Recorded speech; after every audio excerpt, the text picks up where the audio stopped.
সুখাম পরিস্থিতির আরও খবর জানাতে মহাখালী থেকে যুক্ত হচ্ছেন আমাদের সহকর্মী আহমেদ সোহাগ এবং একই সাথে ঢাকার বাইরে ঝালকাঠি থেকে যুক্ত হচ্ছেন আরেক সহকর্মী রতন আচার্য। শুরুতে একটু ঢাকার হাসপাতালগুলোর চিত্র জেনে আসতে চাই। সোহাগ, টিকাদান কার্যক্রম চলছে এবং সরকারের পক্ষ থেকে যেটি বলা হচ্ছে যে খুঁজে বের করে করে যারা বাদ পড়েছেন তাদেরও টিকাদানের এই আওতায় আনা হবে। তারপরও হাসপাতালগুলোতে ঘুরছেন, আপনি কি অবস্থা দেখছেন? ঈদ আসবে, সাথে ক্যাশব্যাকও আসবে। নিজের বা প্রিয়জনের জন্য কেনাকাটায় এবারও নগদ পেমেন্টে পাচ্ছেন দারুণ ক্যাশব্যাক। তাই যাই কিনুন, পেমেন্ট করুন নগদে। টিকাদান কর্মসূচি আসলে চালু হয়েছে, কিন্তু যে সকল বাচ্চাদের এখনো পর্যন্ত আমরা দেখতে পাচ্ছি যে হামে আক্রান্ত হচ্ছে, তারা অধিকাংশই কিন্তু 1 বছরের নিচে বয়স যাদের, তাদের সংখ্যা বেশি। এর পরবর্তী ধাপটা হচ্ছে 1 থেকে 3 বছর বয়সী শিশুরা বেশি আক্রান্ত হচ্ছেন। অর্থাৎ এখানে আসলে 2 ধরনের রোগী কিন্তু আছেন। যারা টিকা পেয়েছেন হামের, তারাও যেমন আক্রান্ত হচ্ছেন, আবার যারা টিকা পাননি তারা তো আক্রান্ত হওয়ার সম্ভাবনা অনেক বেশি থাকে এবং তারা অনেক বেশি পরিমাণে আক্রান্ত হচ্ছেন। আমরা আজকে রাজধানীর বেশ কয়েকটি হাসপাতালে ঘুরেছি, যেই হাসপাতালগুলোতে হামের চিকিৎসা দেওয়া হচ্ছে। এই যে এখানে যে হাসপাতালটিতে আমরা আছি, ডিএনসিসি মহাখালীতে, এই হাসপাতালে আইসিইউ সেবার সুযোগ রয়েছে, কিন্তু আইসিইউতে ভেন্টিলেশন সহ আইসিইউ সেবা দেওয়ার মতো বেড রয়েছে মাত্র 5টি। এখানে পুরো হাসপাতালে প্রায় 212টি আইসিইউ বেড রয়েছে, কিন্তু ভেন্টিলেশন রয়েছে মাত্র 5টি। এছাড়াও দেখেছি এই হাসপাতালে প্রায় 160টির মতো আপনার আইসিইউ বেড ফাঁকা রয়েছে, যদিও হাসপাতাল কর্তৃপক্ষ জানিয়েছেন, কিন্তু এর মধ্যে সবগুলো যে একদম পুরোপুরি আইসিইউর সাথে সম্পৃক্ত যে সেবাগুলো রয়েছে তার সবগুলো সেবা দিতে প্রস্তুত, এমনটা কিন্তু নয়। অর্থাৎ সরকার যদিও বলছে যে আসলে হামের যেই অবস্থা, সেই অবস্থার প্রেক্ষিতে তারা আসলে পুরোপুরি প্রস্তুত রয়েছেন এই হামের চিকিৎসা দেওয়ার জন্য। আমরা কিন্তু এর মধ্যেও দেখেছি যে শুধু এই মাসেই হামে আক্রান্ত হয়ে প্রায় শতাধিক শিশু মৃত্যুবরণ করেছে এবং গত 2 মাসে প্রায় 61 দিন হলো আজকে, 15 মার্চ থেকে শুরু করে এই 61 দিনে প্রায় সারা দেশে 500-র কাছাকাছি শিশু কিন্তু ইতোমধ্যে হামে আক্রান্ত হয়ে হামের উপসর্গ নিয়ে এবং নিশ্চিত হামে মৃত্যুবরণ করেছে।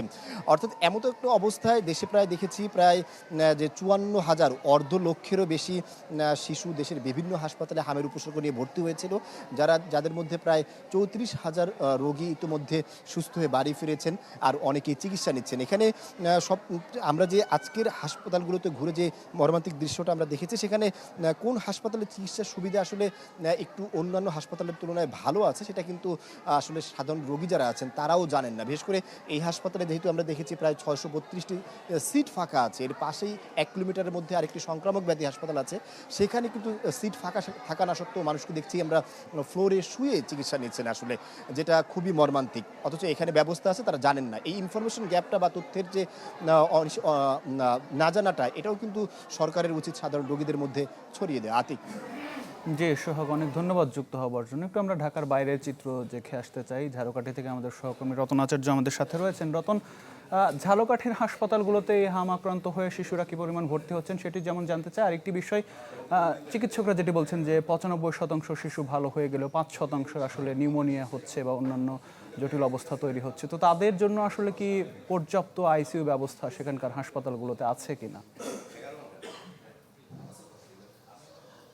আতিক, আপনাকে ধন্যবাদ। আসলে ঝালকাঠির সবচেয়ে ছোট জেলা ঝালকাঠি, এখানে কিন্তু 5 লক্ষ লোকেরও বেশি বসবাস রয়েছে। তবে এখন পর্যন্ত হাম রোগে সন্দেহজনকভাবে চিকিৎসা নিয়েছে 205 জন রোগী কিন্তু চিকিৎসা নিয়েছে। এছাড়াও 105 জন রোগী বিভিন্ন হাসপাতালে ভর্তি হয়ে চিকিৎসা নিয়েছে। এর মধ্যে 90 জন রোগী সুস্থ হয়ে কিন্তু তারা বাড়িতেও ফিরে গেছে। তবে 2 জন রোগী মৃত্যুবরণ করার খবর দিয়েছে কিন্তু স্বাস্থ্য বিভাগ এ যাবৎকালে।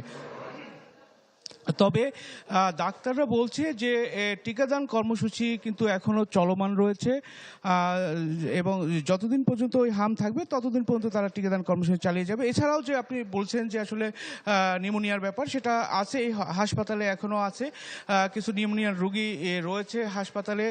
শিশু ওয়ার্ড আমি ঘুরে দেখেছি, শিশু ওয়ার্ডে প্রায় 15 জন রোগী নিউমোনিয়া সহ বিভিন্ন যে জ্বর সর্দি কাশি সেই রোগে কিন্তু তারা ভর্তি রয়েছে। এছাড়াও এখানে একটা আইসোলেশন কর্নার করা হয়েছে, যেখানে হামের রোগী যারা আসে তাদেরকে রেখে চিকিৎসা দেওয়া হচ্ছে এবং ডাক্তাররা বলছেন যে আসলে এখানে যে আইসোলেশন রয়েছে সেখানে আসলে চিকিৎসা দেওয়া হচ্ছে। এছাড়াও যে অন্য অন্য বেডগুলো রয়েছে সেখানেও কিন্তু আসলে ঠিকমতো এই চিকিৎসা সেবা চলছে। তবে অন্য অন্য জেলার চেয়ে ঝালকাঠিতে হাম আক্রান্তের সংখ্যা অনেকটা কম। এই এখন পর্যন্ত 9 জন রোগী কিন্তু বিভিন্ন হাসপাতালে ভর্তি রয়েছে।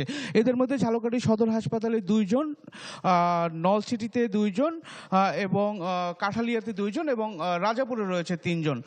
তবে আতিক, ঝালকাঠি থেকে আমার কাছে এই যাবৎকালে এই ছিল আমার কাছে সর্বশেষ। জি রতন, অনেক ধন্যবাদ আমাদের সাথে যুক্ত হবার জন্য। হাম পরিস্থিতির খবর জানাতে যুক্ত হয়েছিলেন আমাদের সহকর্মীরা।